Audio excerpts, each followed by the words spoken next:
Escoitar, entender e atender son os tres ingredientes principais que plantexa o presidente da Deputación de Pontevedra na súa receita para gobernar a provincia. Cando se cumpren 2 anos da súa chegada ao Executivo, Luís López saca feito da xestión do seu equipo. Escoitar para enriquecer ese proxecto con todas as achegas que nos fan desde os colectivos, desde outras administracións e os propios cidadáns.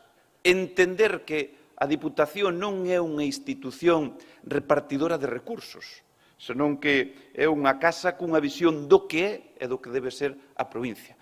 Poder atender a todo aquel que o precisa.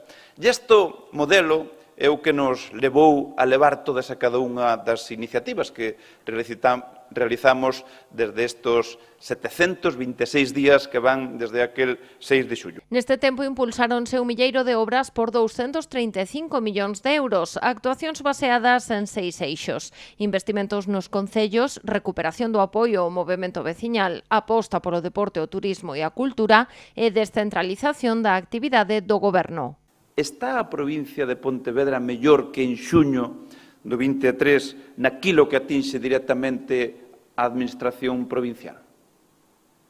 Rexeita a Diputación a polarización, o sectarismo e o populismo que tanto afasta os cidadáns da política actual? E, por último, é a Diputación de Pontevedra unha institución máis eficaz á hora de atender as necesidades reais dos veciños? E a resposta a estas preguntas é un sí.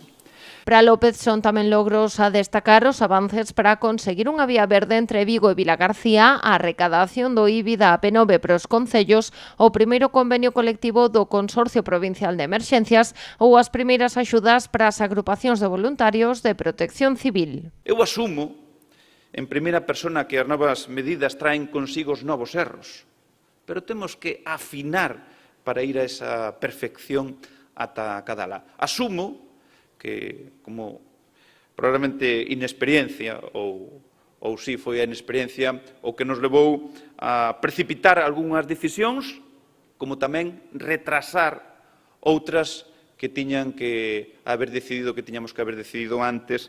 E, amigos e amigas, quen fai equivócase, e xa o avanzo.